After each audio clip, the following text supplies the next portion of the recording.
Olá, nós estamos ao vivo aqui na NTC Logística e hoje a gente recebe Narciso Figueroa Filho, Júnior, né? Filho não, filho é outro, né?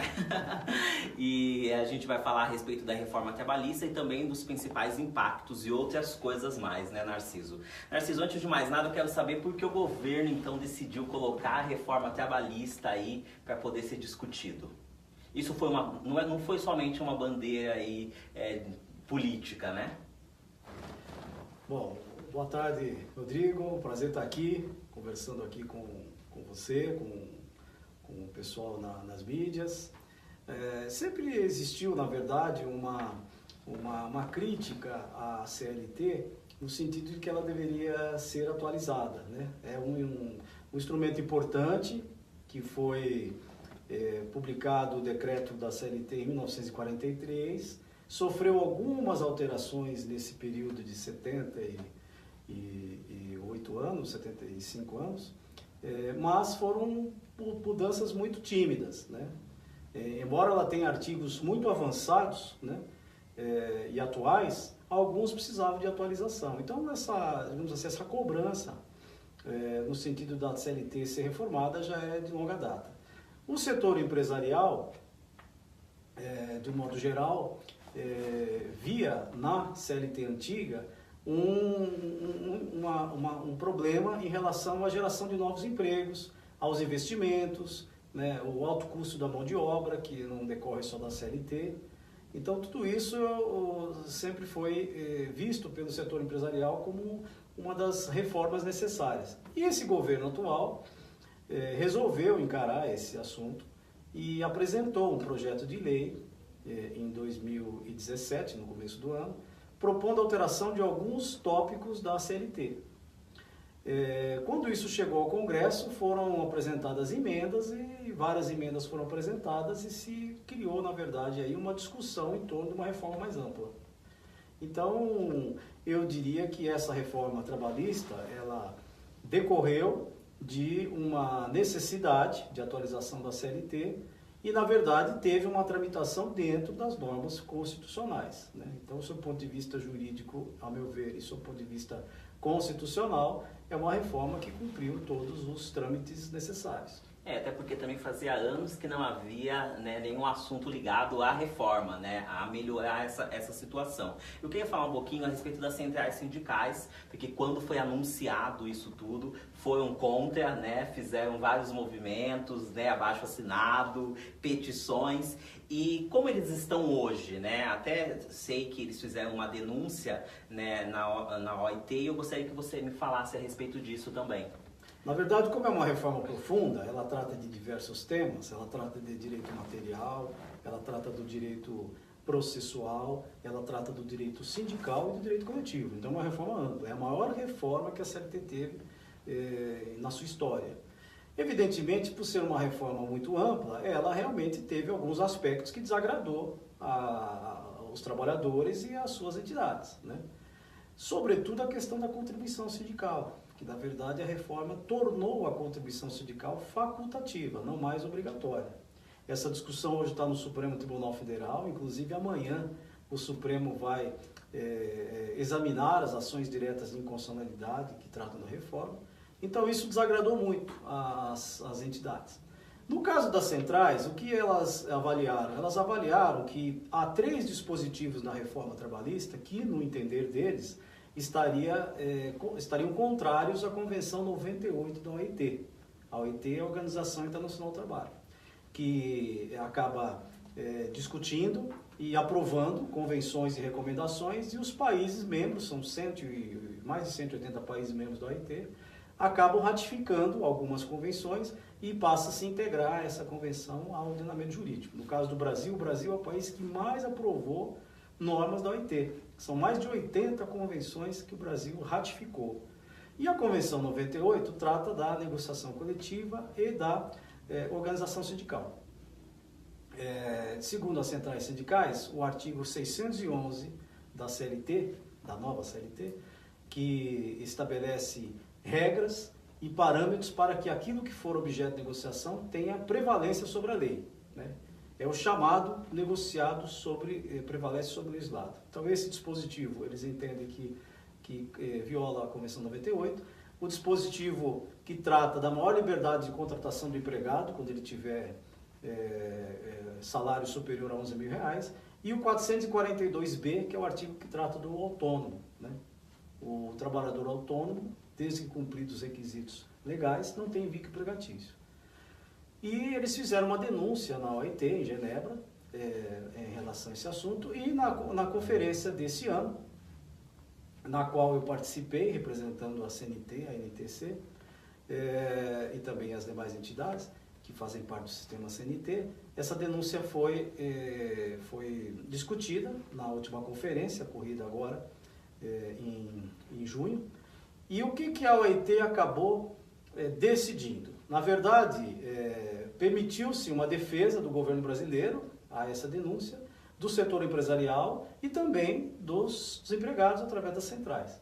Mas a OIT não decidiu nem se o Brasil está descumprindo a convenção da OIT, nem se ele está cumprindo em relação a esses três dispositivos. A OIT decidiu que o governo brasileiro deve prestar mais informações a respeito desse assunto, para que em novembro, quando o comitê de peritos vai se reunir, será realmente examinada essa questão.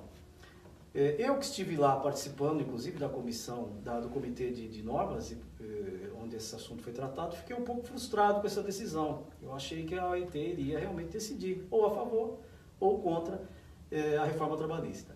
Mas entendi a decisão porque criou-se um ambiente de discussão que poderia, de uma certa forma, vir a ser utilizado como um aspecto político em razão das eleições gerais que nós temos no país. Então, eu acredito, não me foi dito isso, mas é uma leitura que eu faço, que foi uma decisão da OIT para que pudesse ter mais tempo para poder apreciar se há ou não violação à Convenção 98.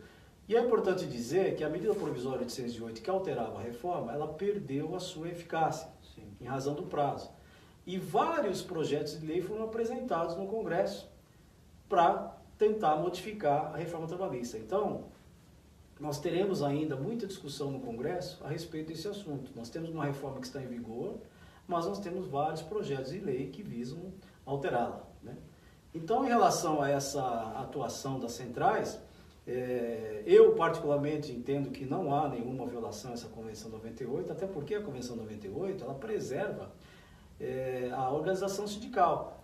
E mesmo o trabalhador autônomo também tem sindicato. E a negociação coletiva, de que trata o 611-A com caráter supralegal, só é válida se o sindicato realmente estiver participando. Então eu não vejo assim, salvo melhor juízo, não vejo nenhum problema de ordem de violação à súmula, a melhor, a Convenção 98 nesse aspecto. Mas é um entendimento pessoal. Vamos aguardar o que a OIT vai decidir até o final do ano. Até nessas questões também de denúncia, é importante a gente ressaltar a questão do entendimento. Vocês, né, do Departamento Jurídico da NTC Logística, você que atua também em outras entidades, e você que tem viajado o Brasil todo para poder falar a respeito disso, né, acompanha a tua agenda, eu queria saber se você acha que as pessoas entendem isso, entenderam esses pontos, né, da reforma trabalhista. Olha, a reforma trabalhista, ela tem muitos pontos positivos. Eu, particularmente como advogado, identifico alguns assuntos ou alguns aspectos da reforma que poderiam ter sido melhor trabalhados, eu admito isso, mas de um modo geral, eu acho que é uma reforma importante. Ela preserva, sim, também o direito dos empregados. A meu ver, não é correto dizer que ela foi uma reforma só favorável aos empregadores. A CLT tem mais de 900 artigos, então muitos direitos estão preservados, e várias modificações vieram ao encontro, não só de atualizá-la, mas também em benefício do próprio empregado. Poderia citar, por exemplo, o fracionamento das férias em 3 períodos, que é um anseio de muitos trabalhadores. Antes da reforma não era possível, é uma faculdade, não é uma obrigação do empregador, mas que vem criar uma possibilidade de atender a necessidade de alguns empregados que pretendem e preferem tirar férias em 3 períodos. Esse é um outro aspecto. Outro aspecto importante da reforma, deu maior flexibilidade para o trabalho a tempo parcial, né? que é um mecanismo que já existia na legislação, onde o empregado não tem condições de trabalhar 8 horas diárias. Ele tem, na verdade, condições de trabalhar meio período. Então, é possível hoje, se estendeu o trabalho tempo parcial até 30 horas semanais. Então, eu acho que isso ajuda. Outra coisa, a questão da regulamentação do teletrabalho, que é uma forma de prestação de serviço, onde o empregado presta serviço através de meios telemáticos de comunicação. O home office é uma das modalidades do teletrabalho, não é a única. E isso já é uma realidade do país. Existem muitas empresas grandes e de médio porte que já adotam o home office, já adotam essa flexibilidade, onde o empregado não precisa comparecer diariamente à empresa. Então, a regulamentação disso foi muito importante. Eu acho que vem a atender uma necessidade atual e não vejo um prejuízo para o empregado nisso, até porque a negociação coletiva pode negociar matérias e regulamentar esse tipo de contratação, né? Então, eu acredito que a reforma tem que ser avaliada pela sociedade no seu conjunto, não isoladamente. O empregado perdeu esse direito ou aquele direito. Se se analisar a reforma no conjunto, vai se chegar à conclusão de que ela é benéfica, não só às empresas, mas também aos trabalhadores. Muito bem, então realmente ainda falta um pouco mais então do entendimento, mas aí o entendimento pessoal, procurar saber informação é importante, né? Falando um pouco da NTC, né? A NTC Logística, a gente tem, antes da reforma, antes de aprovar a reforma, vários dos nossos eventos, nas nossas publicações, a gente já vinha, né, fazendo várias observações da necessidade dessa reforma, e eu gostaria que você comentasse do trabalho da entidade, né, na contribuição disso. Olha, nós vivemos num regime democrático, então o poder legislativo, ele atua em função dos anseios da sociedade em relação à necessidade de alterar ou criar novas leis. Então, é do regime democrático.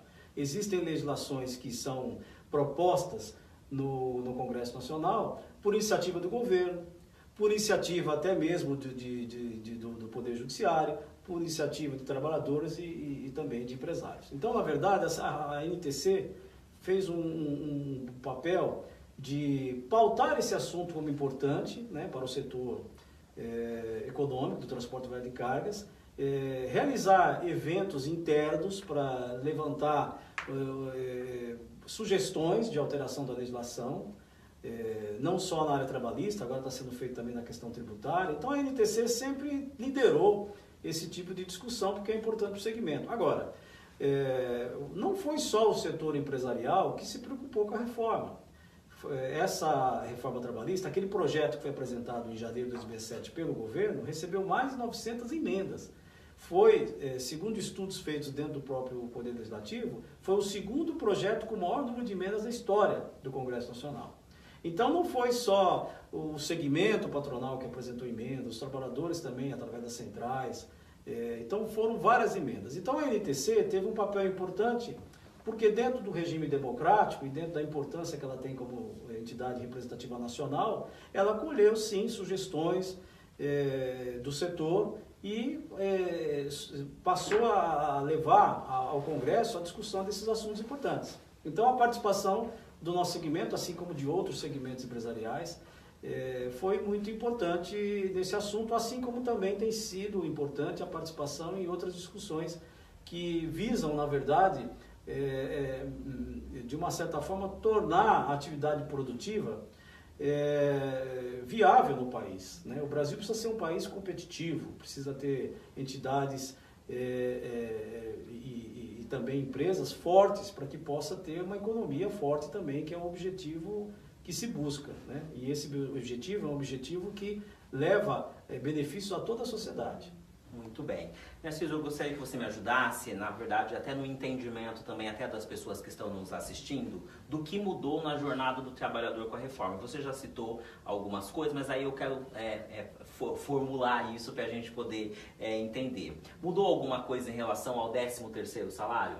Não mudou nada. Todos os direitos constitucionais estão preservados, né? Nós temos uma peculiaridade na nossa Constituição, porque a nossa Constituição trata de direitos trabalhistas também, não só a CLT. todos esses direitos estão preservados. Na verdade, a reforma não retirou o direito dos trabalhadores. Na verdade, ela criou alguns mecanismos no sentido de possibilitar a negociação coletiva em determinadas matérias. Então, por exemplo, o artigo 611-A, ele trata da negociação coletiva e aquilo que é autorizado ser objeto de negociação com caráter supralegal, ou seja, valendo mais do que a lei. Mas o 611-B, ele coloca as matérias que não se pode ter redução, né, e não se pode eliminar direitos. Então, na verdade, o legislador, nesse aspecto da negociação coletiva, ele se preocupou em estabelecer os limites. Então, no caso do 13º, não vai ter validade uma negociação coletiva que diga o empregado não vai ter 13º. Não vai ter validade, porque essa matéria está preservada, né? Então, sobre a jornada de trabalho, nada mudou. Nada continua mudou. sendo... Então, assim, ó, 13º ok, férias ok, férias. FGTS ok. As férias podem ser, o descanso pode ser fracionado em 3 períodos, independente da negociação coletiva. Essa foi a alteração. Mas, por exemplo, o artigo 611-A impede que se reduza os dias de férias, por exemplo, né? Então, o terço de férias está garantido também. E a jornada de trabalho, que é uma preocupação de todo trabalhador, continua sendo a regra geral. 8 horas diárias, 44 semanais, que são os 2 modos previstos na Constituição Federal. Só é possível fazer 2 horas extras, né, no máximo 2 por dia. E no caso do motorista, de empresa de transporte de cargas e de passageiros e do ajudante que o acompanha, pode se estender até 4 horas extras, desde que previsto em um acordo de convenção coletiva. Na questão do motorista, a reforma não alterou nada. O motorista continua tendo o direito de ter a jornada de trabalho controlada, então não houve nenhuma alteração nesse sentido. É importante frisar porque exatamente pelas nossas dos eventos que temos participado, sempre é questionado. Mas e a lei do motorista, a lei 13.103, que também alterou a CLT? Sofreu alguma alteração em relação à reforma? Não, também não sofreu. A reforma ela trouxe alterações em outros dispositivos, mas ela não alterou nenhum dispositivo da lei do motorista. Ok. Contratos temporários, houve mudança nisso? Não, o contrato temporário, ou melhor, nós tivemos uma alteração importante, que foi numa outra lei, também em janeiro de 2017, onde a lei do trabalho temporário, que é a lei 6.019 de 74, sofreu uma alteração e ela não é mais uma lei apenas do trabalho temporário, ela também é a lei que trata da prestação de serviço a terceiros. E a lei 13.467, que é da reforma trabalhista, veio acrescentar essa lei 6.019 algumas mudanças importantes. Porque essa lei 6.019 passa a ser também a lei que trata da terceirização de mão de obra. E agora está muito claro nessa legislação, na 6.619, pela alteração da reforma, de que pode-se terceirizar a atividade de meio e a atividade fim da empresa. Isso está autorizado. Então, o contrato de trabalho temporário continua existindo, mas agora existe a possibilidade de um contrato de prestação de serviço a terceiro. E esse contrato de prestação de serviço a terceiro, ele tem algumas regras próprias, né? Por exemplo, o tomador do serviço, aquele que contrata o terceirizado, ele pode ser pessoa física ou jurídica, mas o prestador de serviço só pode ser pessoa jurídica. Então, a terceirização autorizada, ela só pode ser feita através de um prestador de serviço como pessoa jurídica, não como pessoa física. Essa é uma garantia interessante porque dá a essa prestação de serviço a terceiro a natureza de uma contratação de natureza civil, né? Muito bem. Trabalho parcial e home office, né? Você até comentou, eu queria que se você tiver alguma mudança, você também compartilhe com a gente. Então, a questão do teletrabalho, já mencionei, foi uma alteração muito importante. Eu queria ressaltar nessa questão do teletrabalho que o fato do empregado estar trabalhando, por exemplo, como você citou no home office, não retira do empregador a responsabilidade pela rigidez física do empregado. Então, por exemplo, mesmo ele estando trabalhando em casa, a empresa tem que ter garantias de que ele não vai exercer aquela atividade de maneira que possa prejudicar a sua saúde.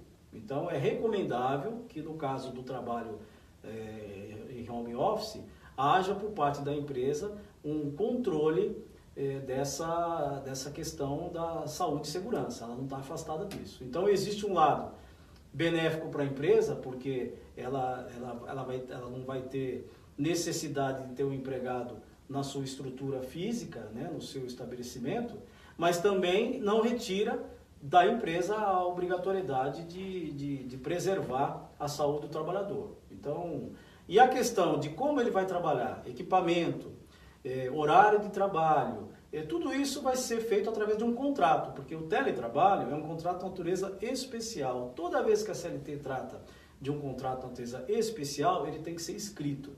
E esse contrato escrito vai definir todas essas regras, né, de como ele vai desenvolver o trabalho. Uma grande novidade trazida pela reforma, Rodrigo, é o trabalho intermitente. Esse não havia na nossa legislação previsão. E é uma modalidade nova, inovadora, onde um empregado ele é registrado, ele é um empregado com registro, com um vínculo empregatício, mas ele tem no contrato de trabalho alternância de prestação de serviço e de natividade. Então ele poderá prestar serviço para mais de um empregador. Ele pode ter um feixe de vínculos empregatícios. E a lei, inclusive, diz que ele pode até recusar o serviço que lhe é oferecido e ele vai receber por serviço prestado. É uma modalidade nova, gera muita dúvida ainda às empresas, está incluída naquelas matérias do 611A que pode ser regulamentado por convenção coletiva, mas eu vejo essa nova modalidade como muito boa. Eu acredito que há determinados empregados que preferem trabalhar dessa forma, de ter uma liberdade de ter mais de um contrato de trabalho e poder receber por serviço prestado, né? A questão isso se aplica ao setor de transporte de cargas? Já fizemos essa avaliação e acreditamos que em algumas funções pode ser aplicável. Por exemplo, na questão da tecnologia de informação, né? É um tipo de atividade que não necessita que o empregado fique constantemente acompanhando, né? Ele poderá ficar numa situação de intermitência. Imagino até que em determinadas situações, dependendo da operação, até o motorista também pode ser contratado dessa forma. Então eu tenho acompanhado algumas críticas a esta modalidade, mas como é uma coisa nova, é normal que as pessoas ainda tenham uma certa rejeição àquilo que é novo. Mas eu acredito que foi algo importante que a reforma trouxe. Também esse empregado não tem nenhum direito trabalhista que não vai ser pago, pelo contrário, tudo vai ser assegurado a ele, só que ele vai receber sempre de acordo com os dias que ele prestou serviço, né? E o pagamento, inclusive, tem que ser logo após a prestação de serviço, como diz a legislação. Muito bem. O que aconteceu de fato, então, foi regularizar todas essas coisas que antes a gente nem comentava na esfera, né, trabalhista e Sim. até mesmo de direitos. Eu gostaria que a gente falasse, então, dos impactos para o transporte rodoviário de cargas, né? Você consegue pontuar quais foram? Sim, olha, o que eu tenho... Primeira coisa, como eu mencionei que a reforma tem três grandes grupos de mudanças, então ela tem a reforma trabalhista, alterou o direito material, que é o direito trabalhista propriamente dito, ela alterou a parte coletiva e sindical, mas alterou também a parte processual, né? Então são as regras sobre o processo trabalhista. Nesse aspecto, já é uma realidade o impacto da reforma. Dados, inclusive oficiais, que estão sendo divulgados pelos tribunais, apontam que houve uma redução de em torno de 30%, já após a reforma, de novas ações distribuídas. Logo que a lei entrou em vigor, que foi em novembro de 2017, houve uma redução sensível da distribuição de novas ações, mas eu acredito que aquilo tenha sido um impacto momentâneo em função da reforma. Muitas ações os meus colegas advogados não distribuíram.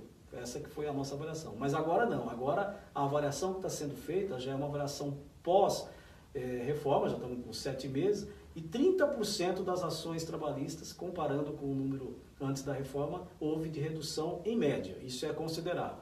É o primeiro aspecto. O segundo aspecto é que os juízes já estão realmente colocando em prática muitas mudanças que a reforma trabalhista trouxe, visando um processo do trabalho que seja mais técnico e que também venha coibir a má-fé das partes. Eu quero citar o exemplo, por exemplo, da testemunha. A testemunha agora, se mentir em juízo, ela continua sendo, podendo responder por um crime de falso testemunho, mas ela pode ser multada também. O juiz pode estabelecer uma multa para a testemunha que mente.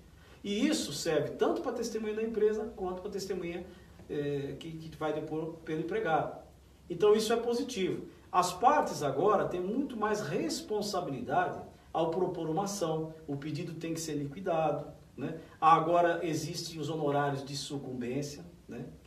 que não existia na Justiça do Trabalho. Então a parte que perder a ação totalmente ou parcialmente vai ter que se responsabilizar pelos honorários fixados pelo juiz a ser pago para a parte contrária, né? Para o advogado da parte contrária. Então essas mudanças na parte processual eu reputo como a eficácia mais visível da reforma. Isso eu acho que vem ao encontro de ter um processo trabalhista onde as pessoas precisam pensar, a justiça deve dar razão a quem tem que ter razão, né? E as partes precisam ter responsabilidade ao levar a discussão para o Poder Judiciário, né? E eu acho que a reforma hoje exige mais essa responsabilidade, dá mais poder para o juiz cobrar das partes essa responsabilidade e com certeza nós vamos ter decisões muito mais seguras, né? Decisões que poderão, assim, de uma certa forma, pacificar mais os conflitos. Essa é a nossa expectativa. Muito bem. Antes da gente finalizar nossas perguntas aqui da pauta, eu gostaria que você comentasse da sua viagem para Genebra, né, na conferência. Eu gostaria que, além, né, dessa denúncia, que você comentasse alguns outros pontos que foram tratados aí nessa conferência. A Organização Internacional do Trabalho é um organismo importante, né? É um organismo, assim como a ONU, assim como a Organização Mundial do Comércio, a Organização Mundial da Saúde, são organismos importantes e que, na verdade, têm uma função de, mundialmente, traçar algumas diretrizes que são importantes para a sociedade. No caso da OIT, são regras relativas à área trabalhista. Então, eu sempre estudei essa matéria, mas não foi a primeira vez que eu tive a oportunidade de saber como funciona, como é uma conferência internacional, como os assuntos são discutidos. Então, foi uma experiência muito produtiva, né? Independentemente da discussão do Brasil, foi possível constatar de que há uma preocupação mundial com determinados temas. Nessa conferência, um dos temas que foi muito discutido e que provavelmente irá gerar uma recomendação e uma convenção nova da OIT é a questão do assédio no trabalho. Há uma preocupação mundial hoje com a questão do assédio, né? Que a OIT está entendendo, e vários países que são membros da OIT, que há necessidade de uma norma internacional para tanto, né? Para poder traçar regras para que se evite o assédio no mundo do trabalho. Ele, infelizmente, está acontecendo em várias áreas, em vários países. Outro assunto importante, e que será tema da próxima convenção da OIT, é o futuro dos empregos, né? Em função da tecnologia, né? Quais são os novos empregos que serão gerados a partir dessa revolução tecnológica que está em curso? Então, há uma preocupação nesse sentido, né? Na medida que a OIT começa também a se preocupar com esse assunto, isso vai, de uma certa forma, orientar os países internamente nas suas legislações. Outra preocupação também que percebi na convenção da OIT é que ainda existe muita resistência em alguns países à organização sindical. Então, há uma importância na organização sindical, a meu ver, tanto para empregados quanto para empregadores, e que em alguns países ainda se coíbe essa organização sindical, inclusive de modo muito violento, né? Então, foi importante essa participação. Percebi que o Brasil é um país respeitado internacionalmente, porque é o país que mais ratificou normas da Organização Internacional do Trabalho. Por isso que causou muita surpresa essa denúncia, porque o próprio governo, e isso foi inclusive na OIT discutido, recebeu com muita surpresa essa denúncia, porque não há, em princípio, nenhum desrespeito às normas internacionais, né? Mas foi uma experiência importante, o setor já participou, outros colegas já participaram dessa conferência, foi a minha primeira vez, mas tivemos a oportunidade também de estreitar o contato com os nossos colegas de outras confederações patronais, de bancos, de instituições financeiras, indústria, comércio, e é importante a gente perceber que o Brasil está muito bem representado nessa questão empresarial, né? Existe uma preocupação muito grande que o Brasil seja um país competitivo, que o Brasil não perca a sua competitividade para outros países da América do Sul, né? E isso passa exatamente pela análise da sua legislação, pela simplificação para abrir uma empresa, pela redução da carga tributária, né? Então isso também foi possível de se constatar na convenção da OIT. Só existem empregos se a gente tiver empresas realmente que possam ter um negócio que seja rentável, que ela possa reinvestir nele. Muito bem. A gente vai agora com uma pergunta que nós recebemos através das redes sociais, que é do Jorge, lá de Belo Horizonte. Ele quer saber se outros países, né, você tem informação que fizeram esse tipo de reforma e se tem algum impacto que você gostaria aí de citar. Olha, na verdade nós temos alguns países que tiveram reforma trabalhista alguns anos atrás, mas atualmente o que está em discussão é a França, né? A França está discutindo uma reforma trabalhista. Eu confesso que não examinei ainda profundamente essa reforma, mas é uma reforma que está em discussão. Mas eu percebo que o que o Brasil fez, em algum momento, teria que ser feito, né? Talvez não tenha agradado determinados setores da sociedade por ter sido feito neste governo, né? Mas que em algum momento a CLT precisava ser reformada. E, independentemente da experiência de outros países, nós precisamos sempre considerar a realidade do nosso país, né? O Brasil é um país continental, mas com muitas diferenças, né? Regionais, né? É um país que precisa de muitas mudanças que possam trazer a produtividade e o crescimento econômico para várias regiões, não só para a região sul e sudeste. Então eu acredito que, independentemente das experiências de outros países que a gente tem acompanhado, essa reforma trabalhista iria acontecer em algum momento, independentemente de ser ou não influenciada por alguma reforma que está acontecendo no mundo afora. Muito bem, agora uma última pergunta para a gente poder finalizar aqui, que é do Luiz de São Paulo. Ele quer saber se você tem notícias de algum processo que já esteja em andamento em relação à reforma tributária, que é também um ponto importante para o setor. Olha, a NTC está acompanhando esse assunto também. Existe uma comissão aqui na NTC sobre a questão tributária, né, a Contribe. Então, na verdade, o mesmo estudo que foi feito pela NTC da necessidade de uma reforma trabalhista também em relação à questão tributária. Infelizmente, por que a reforma tributária é muito complexa de ser feita no Brasil? Porque, na verdade, tem um interesse do governo nesse assunto também, né? Na verdade, quem arrecada o imposto também tem um interesse na reforma tributária, porque ninguém quer perder, né? Então nós temos impostos estaduais, nós temos legislação de ICMS em vários estados, então tem muitos interesses aí envolvidos, né? Temos os impostos federais. Então eu acredito que ela é difícil também de se viabilizar, mas é importante que a sociedade participe dessa discussão, porque todos nós pagamos impostos diretos e indiretos. Então, respondendo à pergunta, é um assunto que também está sendo acompanhado pela NTC, como todos os outros que são assuntos de interesse direto do nosso segmento. Muito bem. Nós agradecemos, Narciso, sua participação aqui no Bate-Papo NTC. Eu Volte mais vezes para poder falar de outros processos aí, porque é o que não falta, né? É verdade. Muito obrigado. Eu que agradeço a oportunidade, Rodrigo, e estou à disposição. Sempre que for convidado, estarei aqui. Muito bem, nós agradecemos também a sua participação aí do outro lado, né? Daqui a pouco o Jogo do Brasil, então vou deixar vocês aí à vontade. Um forte abraço e até o próximo Bate-Papo NTC.